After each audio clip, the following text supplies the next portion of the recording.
Bom dia a todos. Trazemos o abraço fraterno dos companheiros do Grupo Espírita Recanto de Paz de Ipiguá. E que possamos nesta manhã de bênçãos, rogando naturalmente a misericórdia dos benfeitores maiores, nos atentarmos aos ensinamentos evangélicos de Jesus e buscando esses ensinamentos nas 7 igrejas da Ásia Menor. Nós vamos encontrar lá em João, no Apocalipse, eu, João, que também sou vosso irmão e companheiro de aflição, e no reino e paciência de Jesus Cristo, estava na ilha chamada Pátimos por causa da palavra de Deus e pelo testemunho de Jesus Cristo. E fui arrebatado em espírito no dia do Senhor, e ouvi de trás de mim uma grande voz como de trombeta, que dizia: o que vês, escreve-o num livro e envia-os às 7 igrejas da Ásia, a Éfeso, a igreja de Esmirna, a igreja de Pérgamo, de Tiatira, de Sardo, e a Filadélfia e Laodiceia. E virei-me para ver quem falava comigo. E virando-me, vi 7 castiçais de ouro, e no meio dos 7 castiçais, um semelhante ao Filho do Homem, vestido até os pés de um vestido comprido, e cingido pelos peitos com um cinto de ouro. Nós vamos observando que as 7 igrejas da Ásia Menor, essas que foram citadas aqui, na verdade, essas 7 igrejas têm fundamental importância aos nossos dias de hoje, porque ali está fundamentado o Evangelho de Jesus, fundamentado em bases sólidas, seguras, em bases de aprendizado, daquele Evangelho simples, humilde, mas muito bem trabalhado. Nós observamos, na questão da igreja de Esmirna, por exemplo, porque as 7 igrejas têm uma representatividade. E quando ele coloca aqui, que sobre os castiçais, são 7 castiçais, e no meio dos 7 castiçais, um semelhante ao Filho do Homem, nós vamos entendendo. E ele fala das 7 estrelas também na testa deste homem. É que João, quando ouviu essa voz de trombeta de trás dele, voz de trombeta porque é uma voz muito forte, isso tem uma representatividade porque a voz foi atrás e não pela frente. E simbolicamente tudo que tem no Evangelho tem que ser estudado, trabalhado, entendido de forma muito clara. De trás porque, para que ele ouvisse a mensagem de Jesus, que era o Espírito que se encontrava atrás, trazendo a ele as informações do Apocalipse. Mas suponhamos que não fosse o Cristo, mas seria naturalmente uma entidade como aquela do Espírito da Verdade, representando o Espírito crístico do Cristo. Então, a voz de trás. E João, atentamente, diz assim: e virei-me para ver o que era. E virando-se, viu isso que ele narrou para nós aqui. O ato de virar, esse simbolismo do ato de virar, tem um significado interessante para nós. Porque o virar representa aquela condição nossa, de que houve interesse de nossa parte em atender esse convite que está sendo formulado por detrás. Porque muitas vezes a imagem aparece a nós pela frente. Vamos dar um exemplo simples. Há criaturas que veem espíritos constantemente e não acreditam que veem espíritos. Passada a visão, acha que é uma alucinação, uma ilusão da cabeça dela, da mente dela. Por isso, o nosso estágio de evolução nos convida, no atual momento ainda, a que nós sejamos convidados através do ouvido. Porque nós temos que ouvir muito para vermos um pouco, ou para enxergarmos um pouco. Porque o convite ao ouvido, ele demarca uma situação mais interessante para nós no momento de evolução do que a visão. Porque a visão é mais para quando o espírito está num estágio de evolutivo um pouquinho mais adiantado. Aí a visão vai se personalizando de forma mais clara, identificando melhor. Mas em determinadas circunstâncias do nosso processo de evolução, o chamamento, o convite através do ouvido é de fundamental importância. Por isso apareceu por detrás a voz de trombeta, que é um instrumento musical, na época, feito por chifres de boi. Hoje já é constituído de metal, naturalmente. Então, virar significa isso. Atender a um convite, é uma solicitação, é o interessar-se. Quando o convite de Jesus chega, nós devemos nos interessarmos por este convite. Porque há irmãos que não estão se interessando. E nós também passamos pela fase desses convites da falta de interesse nosso também. Então é natural que isso ocorra, que isso aconteça. E virou-se. E aí, foi ouvindo os ensinamentos de Jesus que ele deveria trazer para nós. As 7 igrejas da Ásia Antiga. Cada igreja, essas 7 estrelas, cada uma representa um espírito responsável por essa igreja. E cada igreja tinha um espírito diferente um do outro. Havia a igreja que tinha um espírito que trabalhava no campo da assistência social. A outra igreja trabalhava no campo da mediunidade, por exemplo. A outra no campo da cura. Mas nós vamos tratar mais especificamente aqui hoje de uma igreja especificamente. A igreja de Esmirna. Porque essa tinha um espírito diferenciado. Essa tinha o espírito da educação, que é o mais importante de todos ou de todas. A igreja de Esmirna estudava o evangelho miudinho já. João, o evangelista, que ouvira a voz de trombeta por detrás de si, já estudava o evangelho miudinho.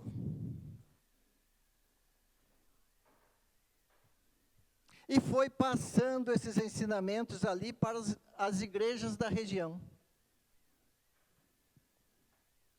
E essas igrejas, na verdade, se nós formos estudar o campo da evolução, elas formam uma pirâmide ascensional, onde no topo está a igreja de Esmirna, por causa do estudo desse evangelho, miudinho. Mas João, ali, tinha um agregado, um companheiro de trabalho, de atividade, na igreja de Esmirna, que era um bispo chamado Policarpo. Espírito também de adiantadíssima condição moral, bastante evoluído nos seus princípios de entendimento e compreensão do evangelho naquela época bastante primitiva. Policarpo era um bispo que aprendeu então o evangelho miudinho com João Evangelista. E Policarpo, naturalmente, que após a partida de João, que ficou responsável por aquelas atividades junto àquelas igrejas, e principalmente Esmirna, começou a sofrer a perseguição do governo romano. Até o dia que o pegaram. Insistiram para que ele negasse esse Cristo, que hoje todos nós estamos tentando agregar aos nossos corações. E o bispo Policarpo, firme em suas ações, e os homens do governo tentaram por várias vezes com que ele negasse o Cristo, e ele não quis. Até o ponto dele dizer assim: esse Cristo nunca me fez mal nenhum. Por que eu teria que negá-lo agora? Aí levaram Policarpo para os circos para ser comido pelos leões. Mas resolveram, antes que ele fosse comido pelos leões, queimá-lo.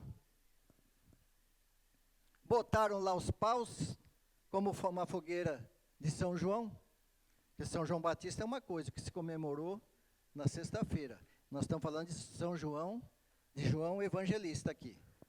Uma fogueira. Amarraram o Policarpo e puseram lá, e acenderam a fogueira. Mas aconteceu um fato interessante.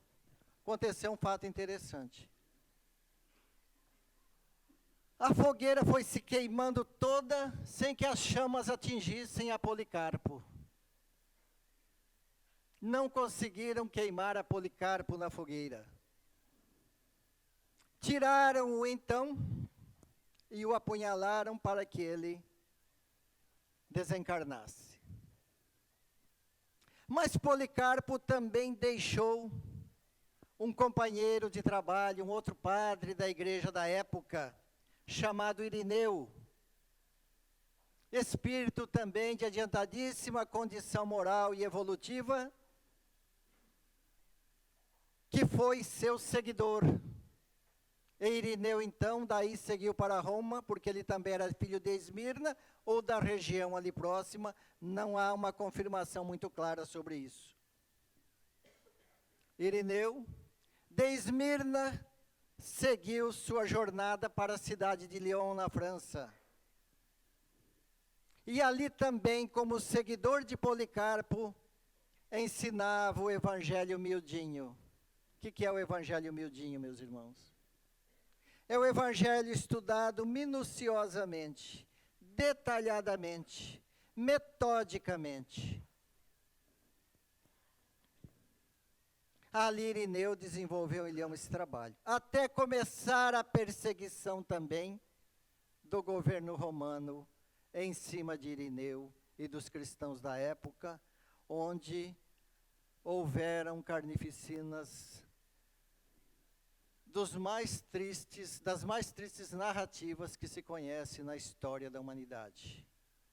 E Irineu também sucumbiu dentro dessas perseguições aos cristãos, mas deixou o Evangelho miudinho instalado ali. O Evangelho miudinho, então, meus irmãos, iniciou-se com João Evangelista, passou por Policarpo, por Irineu, e depois veio a ser estudado no Brasil, na cidade de Belo Horizonte, no Centro Espírita Emmanuel, por Honório Onofre de Abreu e sua equipe. Foi o primeiro grupo espírita a desenvolver o trabalho do Evangelho miudinho. E hoje nós perguntamos assim: quais as instituições espíritas do Brasil, quantas estão estudando o Evangelho miudinho? São muito poucas. E começou lá, nas igrejas primitivas da Ásia Menor.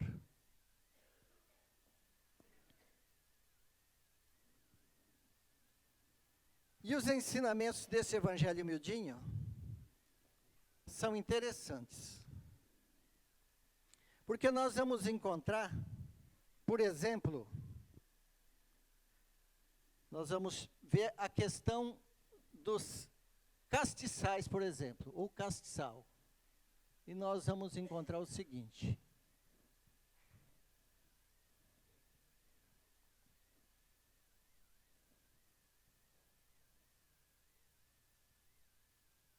Que representa simbolicamente um castiçal. Para a gente entender como é que João ensinou para Policarpo e Policarpo para Irineu o Evangelho miudinho. Isso aqui é trabalho desenvolvido pelo Honório de Abreu, pesquisa dele. Então, castiçal é um suporte, não é? Muito comum nas igrejas católicas, não é isso? Castiçal, ele é um instrumento onde a gente coloca o quê, diz Honório lá. Está vendo lá? Ó? A lâmpada. Se coloca a luz. Não é isso? Então, diz Honório, fica analisado o seguinte. O que é o Grupo Emmanuel? Esse que eu citei para vocês agora há pouco, de Belo Horizonte.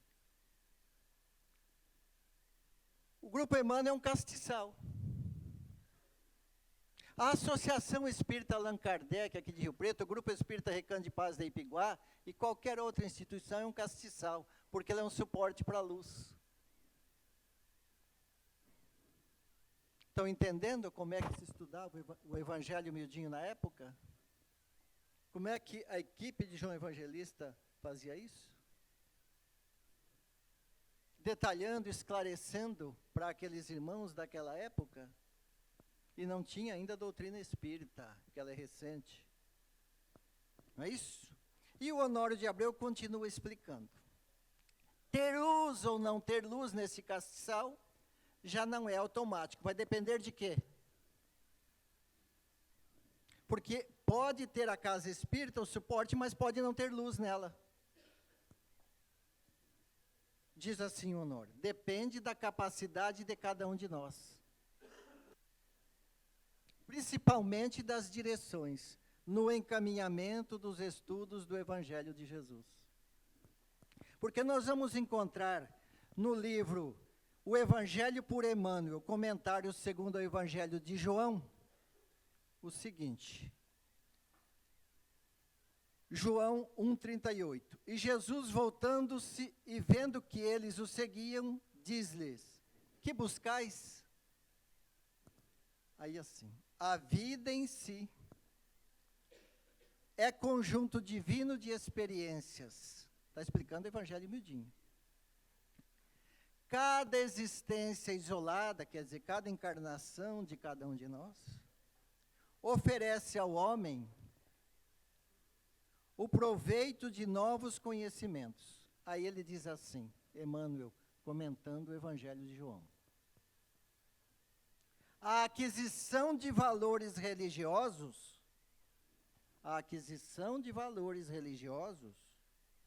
entretanto, é a mais importante de todas. Em virtude de constituir o movimento de iluminação definitiva da alma para Deus. Estão percebendo a importância do Evangelho em nossas vidas, em nossas caminhadas? Porque nós temos encontrado aí, infelizmente, no movimento espírita, criaturas seguindo só médiuns e não seguindo os ensinamentos de Jesus, os ensinamentos de Kardec e da doutrina espírita. Como diz o Emmanuel no livro Roteiro, nós precisamos deixar de sermos seguidores das criaturas encarnadas na Terra com suas ideias e seguirmos ao Cristo, em vez de seguirmos as criaturas naturalmente. Então, a luz nesse suporte depende de cada um de nós, porque cada um de nós também somos um castiçal. Agora, cabe a cada um de nós acendermos a luz neste castiçal também. Isso é o estudo do Evangelho miudinho realizado naquela época.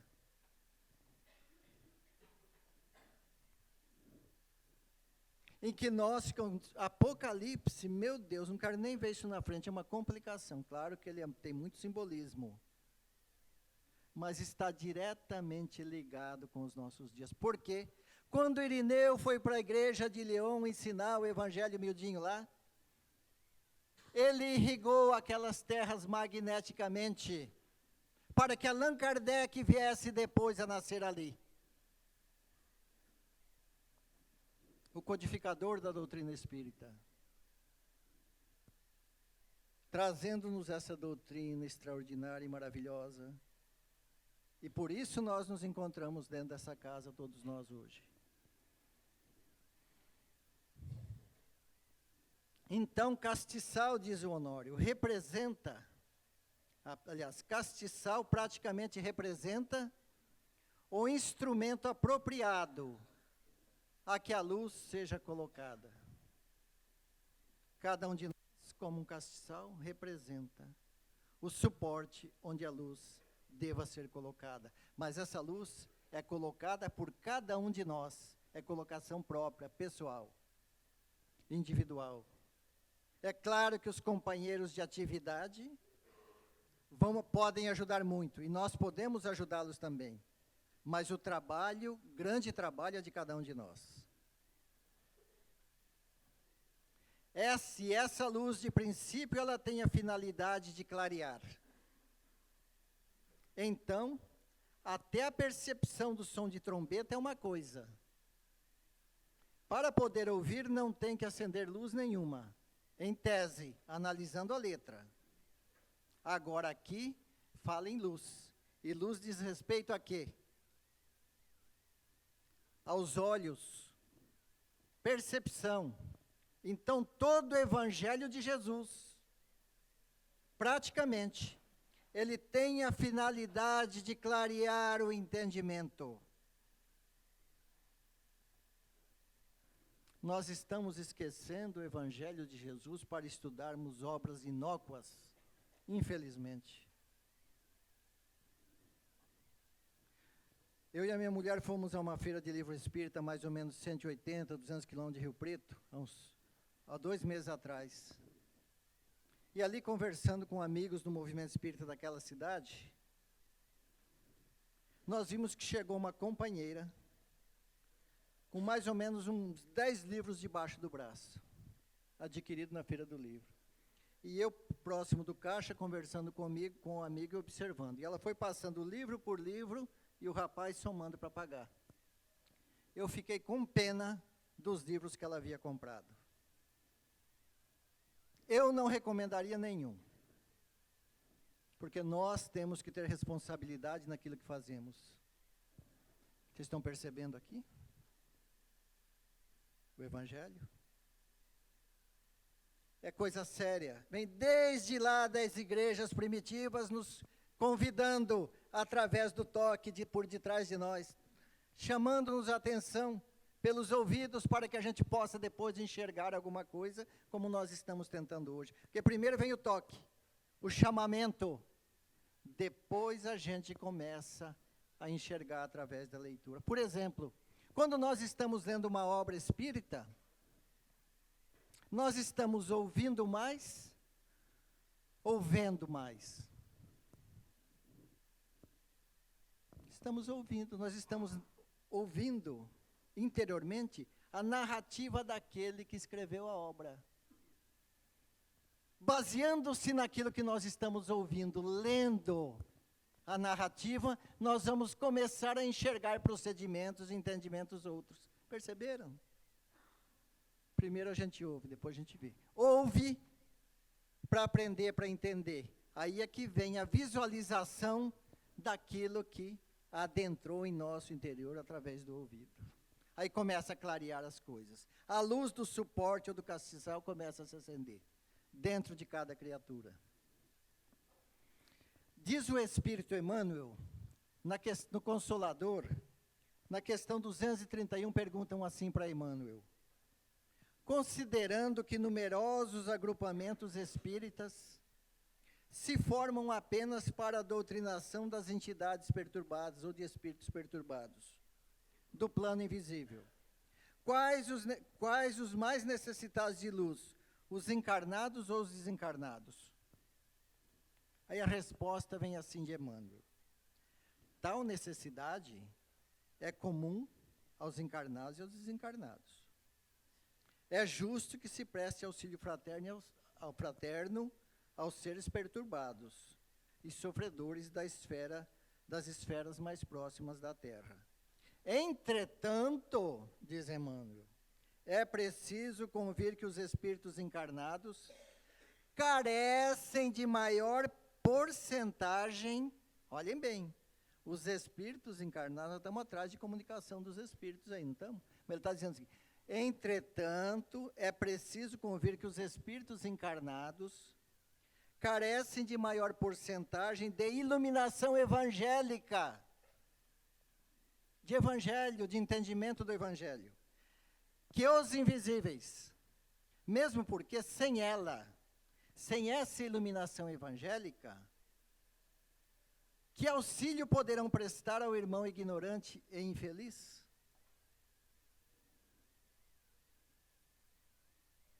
A lição do Senhor não nos fala do absurdo de um cego conduzir a outros cegos?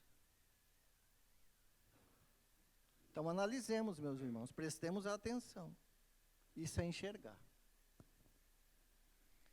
Por essa razão é que toda reunião de estudos sinceros dentro da doutrina espírita é um elemento precioso para estabelecer o roteiro espiritual a quantos desejem o bom caminho. A missão da luz é revelar com verdade serena. O coração do iluminado não necessita de muitos recursos da palavra.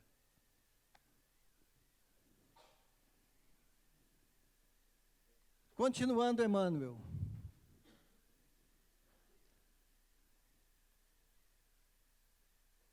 É como se as mensagens anteriores tivessem um papel de trombeta. Jesus clareando o nosso território, o nosso campo de ação. Nós observamos que o Evangelho, as curas têm um papel especial, mas as curas dos cegos apresentam peculiaridades da maior transcendência, porque Jesus não apenas retornava a vista ao cego para que ele veja ou para que ele visse, mas a cura dos cegos implicava também no como ver. No como ver. De que forma ele vai enxergar? De que forma ele vai ver?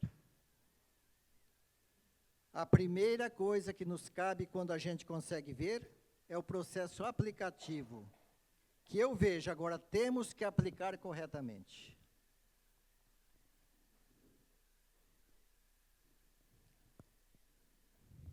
Então nós vamos observando que o Evangelho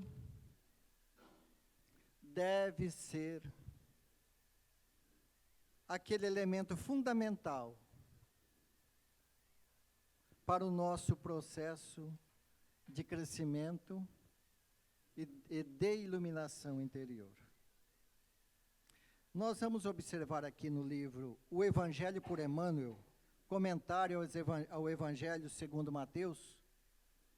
São 4 livros da FEB. Esse que eu comentei agora há pouco, são comentários de Emmanuel, mensagens de Emmanuel comentando o Evangelho de João. Tem aí. Esse aqui é o Evangelho por Emmanuel comentando comentários ao Evangelho segundo Mateus. Já saiu de João e o de Marcos. Agora vai ser as cartas de Paulo, Atos dos Apóstolos e Apocalipse.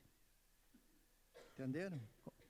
O Emmanuel, mensagem de Emmanuel explicando os evangelhos. Então, esse aqui é o Evangelho miudinho. Esse aqui também é. É daqui que se tira o ensinamento do Evangelho miudinho. Nós nos encontrávamos em Ipiguá uns 15 dias antes do final do ano. E eu estava trabalhando, um calor danado, portão trancado, sozinho, naquela área. Quem não conhece a nossa casa espírita, tem uma área do lado de fora do salão. Começamos a pensar o seguinte: como é que eu estou dirigindo essa instituição junto com meus companheiros aqui? Será que eu estou realmente trabalhando com a responsabilidade que devia, atendendo a proposta de Kardec da espiritualidade mais elevada, não me vejo na condição de médium e nem gosto muito de ficar buscando essas informações por aí. Me deu vontade de entrar para o salão, entrei, sentei na mesa, estava esse livro lá. O Evangelho por Emmanuel, de Mateus, comentado por Emmanuel. Fiz uma prece e abri este livro. Caiu a seguinte mensagem: não vi espírito porque não sou vidente, não senti presença de espírito nenhum. Mas veio a resposta que eu procurava. Não precisou de médium. O médium é importante, não estou criticando o médium, não é isso. Estou só colocando, não sou. Entenderam? Então veio a seguinte mensagem. O Evangelho miudinho explicado aqui da seguinte forma.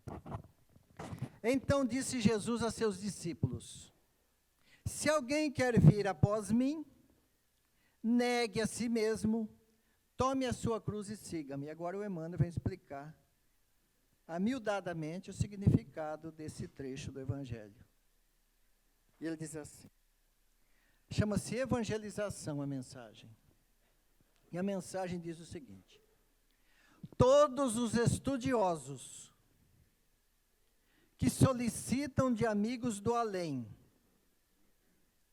um roteiro de orientação para suas casas espíritas, no caso, não devem esquecer o Evangelho de Jesus. Vocês viram como veio a resposta? Vou repetir só esse trechinho, depois eu vou trabalhar mais um pouco. Todos os estudiosos que solicitam de amigos do além. Então, meu pensamento foi ouvido aí, em alguma área. Um roteiro de orientação, não devem esquecer o Evangelho de Jesus.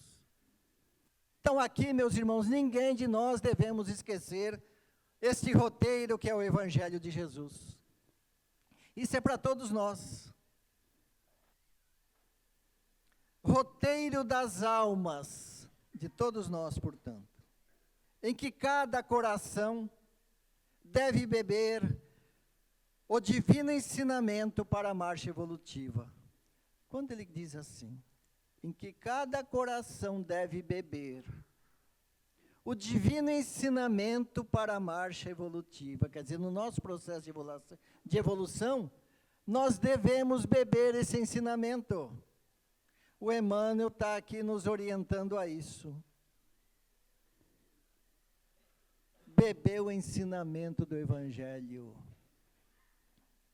Vai o Emmanuel assim. Habitualmente invoca-se a velhice de sua letra e a repetição de seus enunciados. O espírito do Evangelho de Cristo, porém, é sempre a luz da vida. Então, para acender aquele castiçal, tem que ter conhecimento, entendimento e prática do Evangelho de Jesus, senão não vai acender a luz para aquele suporte que é o castiçal.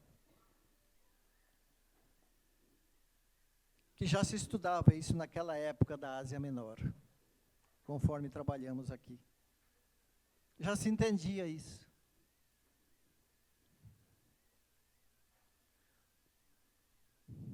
Determinados companheiros buscam justificar o cansaço das fórmulas, alegando que em Espiritismo temos obras definitivas da revelação, com sabor de novidade preciosa, em matéria de esclarecimento geral e esforço educativo. Aí diz o Emmanuel assim, o Evangelho, todavia, é como um sol de espiritualidade. O Evangelho é luz, meus irmãos.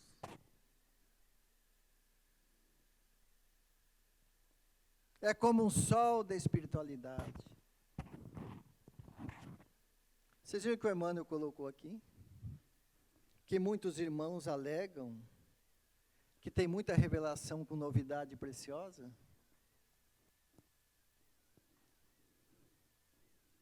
E nós temos feito algumas palestras aqui no estado de Minas, acompanhando alguns médiuns psicografando.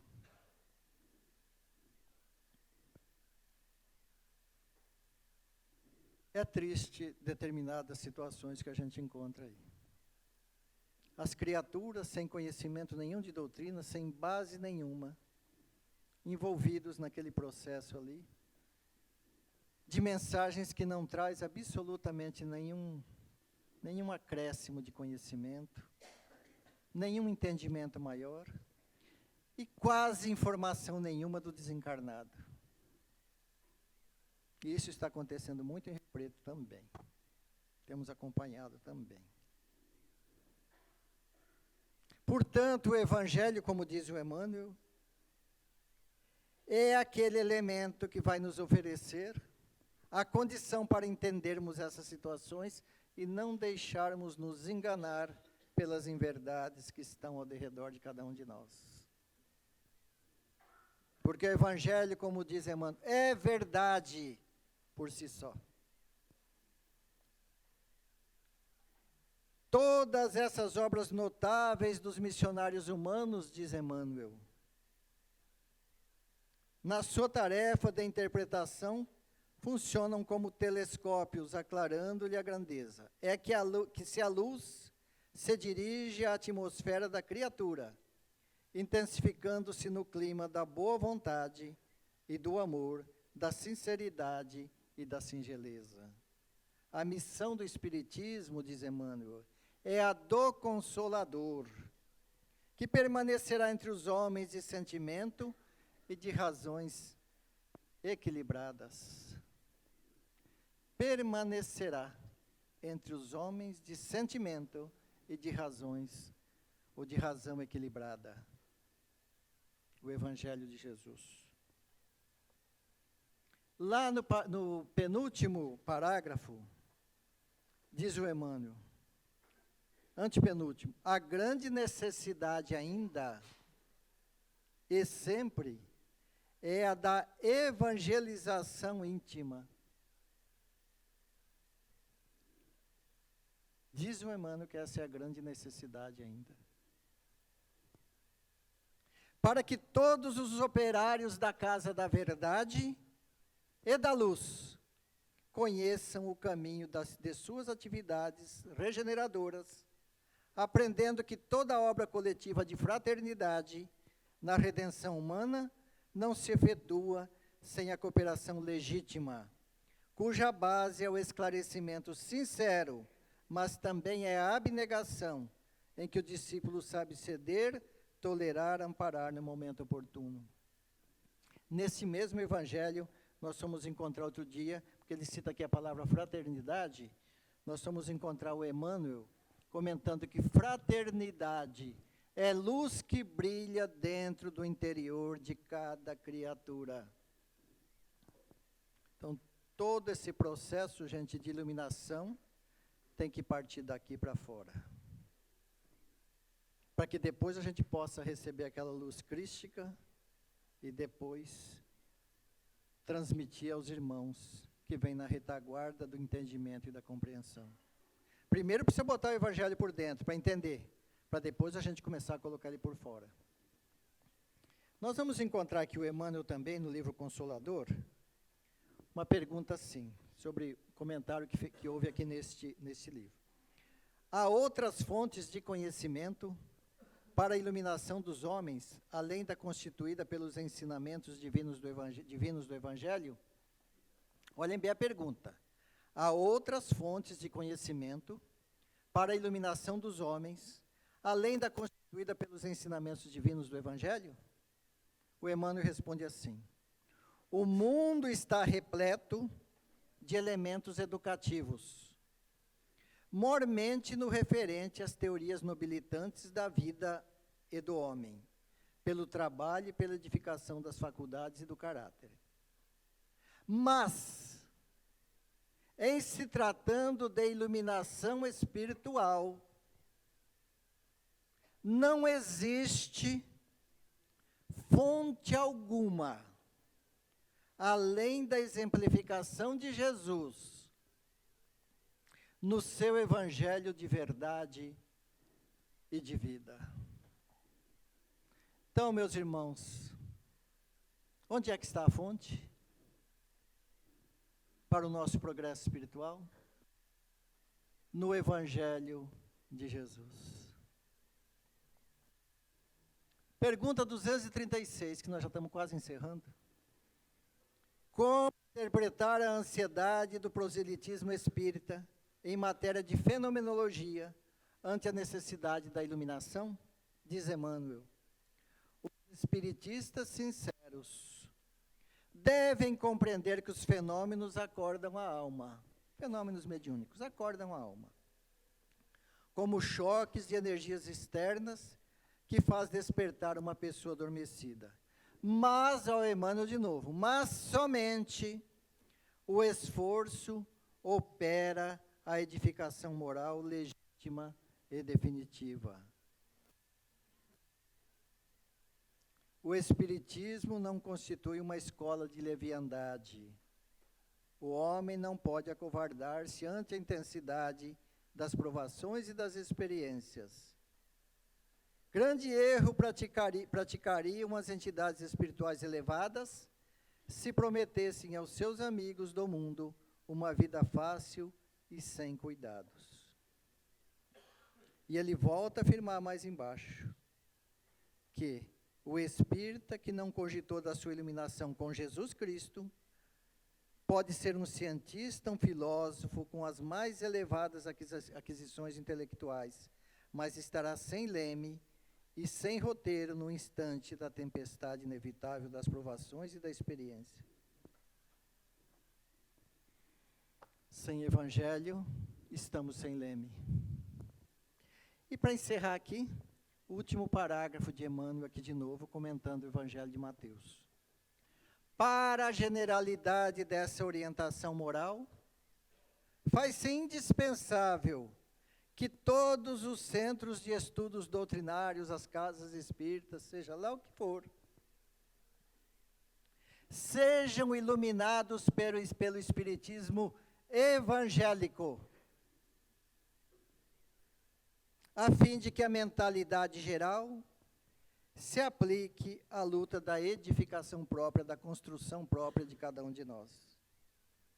Sem festichismos e sem o apoio temporal de forças exteriores. Mesmo porque, se Jesus convocou ao seu coração magnânimo todos os que choram com o vinde a mim, vós os que sofreis, também asseverou, tomai-vos a vossa cruz e segue-me, esclarecendo a necessidade de experiências edificantes no círculo individual. Resumindo, somos compelidos a concluir que, em Espiritismo, não basta crer. É preciso renovar-se. Não basta aprender as filosofias e as ciências do mundo, mas sentir e aplicar com o Cristo.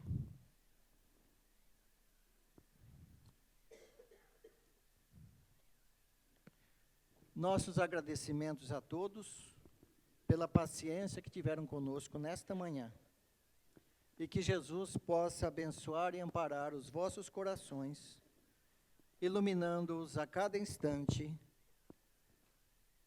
no roteiro de informações, de orientações e de ensinamentos do Evangelho de Jesus. Muita paz para todos.